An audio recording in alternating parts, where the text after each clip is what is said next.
दोस्तों नमस्कार। आज का जो चर्चा का विषय है वो है यूपीएससी। और यूपीएससी से जुड़े जितने भी विद्यार्थी हैं, अधिकतर हमसे यूपीएससी से जुड़े विद्यार्थी हैं। क्या आप यूपीएससी की तैयारी कर रहे हैं? क्या अपना समय बर्बाद कर रहे हैं? ये मैं नहीं कह रहा हूँ। ये प्रधानमंत्री के आर्थिक सलाहकार जो हैं, उनकी परिषद के एक सदस्य ने कहा है, जो माने हुए अर्थशास्त्री हैं। इन्होंने कहा है कि जो यूपीएससी की तैयारी कर रहा है, वो समय की बर्बादी है। आज के एआई के समय में यूपीएससी की तैयारी समय की बर्बादी है।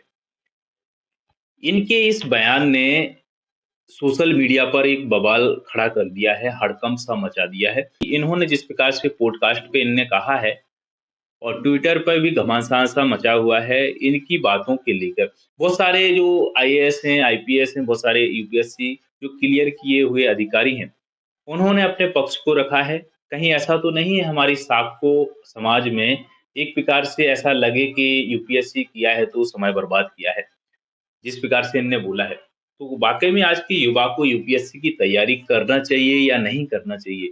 ये प्रधानमंत्री के आर्थिक सलाहकार जो परिषद है, उनके सदस्य हैं संजीव सान्याल जी, इन्होंने कहा है इसके बारे में। जब इतने बड़े अर्थशास्त्री, इतने बड़े प्रधानमंत्री के आर्थिक सलाहकार हैं, जो इकोनॉमिक सर्वे आप लोग हर साल पढ़ते हैं, उनको बनाने वाले उनकी निगरानी में ये बनने वाला है। और वही जब ऐसी बात कहें तो कहीं न कहीं ये चर्चा का विषय हो जाता है। और एक यूपीएससी एस्पिरेंट को जानना इसके बारे में ज़रूरी है कि आखिर इनने ऐसा क्यों कहा है। और बड़ा डर लगने लगता है एक एस्पिरेंट को कि इस प्रकार की जब बातें सामने आती हैं, कि समय की बर्बादी है, तो उनने इसको क्यों कहा है और पूरी बात रखते हैं आखिर उनने कहा क्या है। तो उनने ये कहा है कि संजीव सान्याल ने एक पॉडकास्ट में कहा, मुझे लगता है कि बहुत सारे युवा जिनमें काफ़ी ऊर्जा है, यूपीएससी की परीक्षा पास करने की कोशिश में अपना समय बर्बाद कर रहे हैं। हर देश को एक नौकरशाही तंत्र की ज़रूरत है। इसलिए ऐसी परीक्षा देना बिल्कुल ठीक है, लेकिन मुझे लगता है कि लाखों लोग अपने सबसे अच्छे साल इस परीक्षा की तैयारी में लगा देते हैं, जबकि असल में कुछ ही हज़ार लोग इसमें अब सफल हो पाते हैं। मुझे यह समझ में नहीं आता, आखिर क्यों अगर वही समय किसी और जगह लगाया जाए, तो हम ज़्यादा ओलंपिक पदक जीत सकते हैं, बेहतर फ़िल्में बना सकते हैं, बेहतर डॉक्टर और वैज्ञानिक पैदा कर सकते हैं। इस प्रकार से उन्होंने एक पॉडकास्ट में कहा। जॉइंट सेक्रेटरी बनने का सपना ही क्यों? 53 साल के अर्थशास्त्री संजीव सान्याल ने अपनी बात में आकांक्षाओं की कमी की बात भी कही है।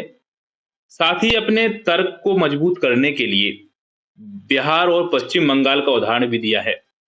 उन्होंने कहा कि ऐसे माहौल में जहां तथाकथित बुद्धिजीवी और यूनियन लीडर आदर्श माने जाते हैं, वे राजनेता बिहार आदर्श माने जाते हैं।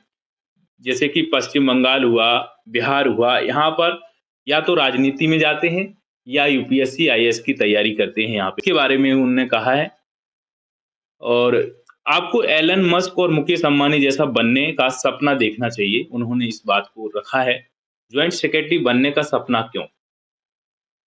जब उनसे सवाल पूछा गया कि जॉइंट सेक्रेटरी बनने का सपना ही क्यों? आपको एलन मस्क और मुकेश अंबानी बनने का सपना भी देखना चाहिए। यही सपना क्यों देख रहे हो कि जॉइंट सेक्रेटरी बने? फिर उनसे एक सवाल पूछा गया, संजीव सान्याल के बयान के मायने का जो अर्थ है वो क्या है?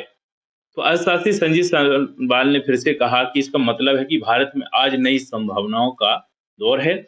नई-नई तरह की नौकरियां, स्टार्टअप उभर रहे हैं। ऐसे में लाखों युवाओं को अपनी ज़िंदगी के 7-8 साल एक ही परीक्षा की तैयारी में लगा देना ठीक नहीं है।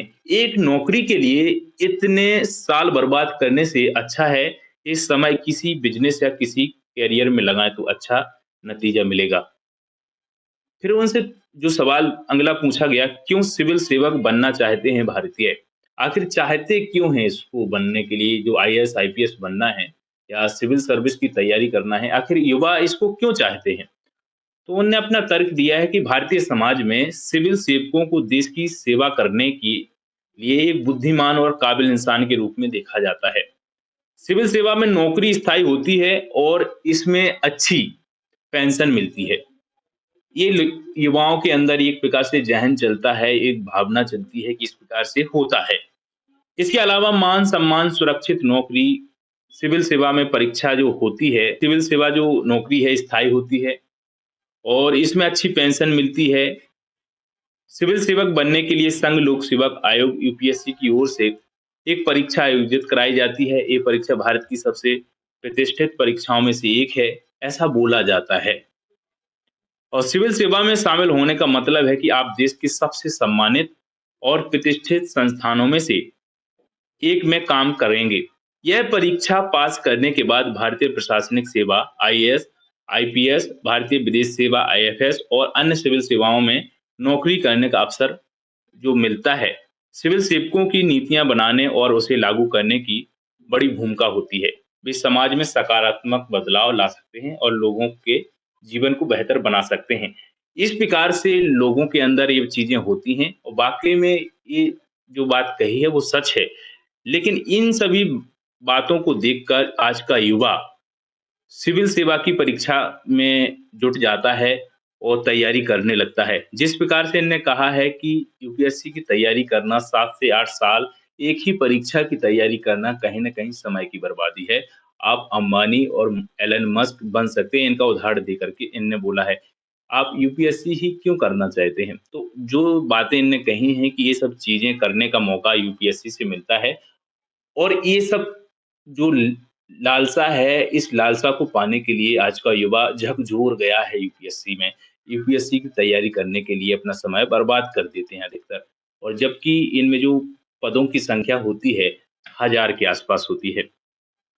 कितने प्रतिशत छात्र पास कर पाते हैं एग्ज़ाम? तो ये सब चीज़ें हैं कि 2023 में करीब 13 लाख छात्र प्रारंभिक परीक्षा में शामिल हुए थे। तो इनमें से केवल 14,624 छात्र ही मुख्य परीक्षा के लिए क्वालीफाई कर पाए, जबकि कुल 1255 सरकारी पदों के लिए भर्ती होनी थी। इतने सारे छात्रों में से केवल 14,624 छात्र ही कट ऑफ अंक ला पाए थे और मुख्य परीक्षा के लिए चुने गए। बाकी छात्र इसी चरण से बाहर हो गए। 2022 में यूपीएससी की जो परीक्षा में शामिल हुए थे 11,52,000 छात्र इनने आवेदन किया था। इतनी बड़ी संख्या में से 13,090 छात्र प्रारंभिक परीक्षा पास कर पाए थे। इसके बाद यूपीएससी की परीक्षा कितनी मुश्किल है और सरकारी नौकरी के लिए कितनी कम सीटें होती हैं। हर साल यूपीएससी परीक्षा देने वाले छात्रों की संख्या बढ़ रही है, लेकिन चुने जाने वाले छात्रों की संख्या लगभग वही की वही रहती है। तो ये कहीं न कहीं ये डर का विषय है और इसमें युवा अपना करियर बनाना चाहते हैं। तो कहीं न कहीं इसको देखते हुए उन्होंने इस बात को कहा है कि संख्या तो बढ़ रही है आवेदन भरने वालों की, लेकिन जो सिलेक्शन का जो अनुमान है, सिलेक्शन जो होता है लगभग-लगभग आस-पास ही होता है।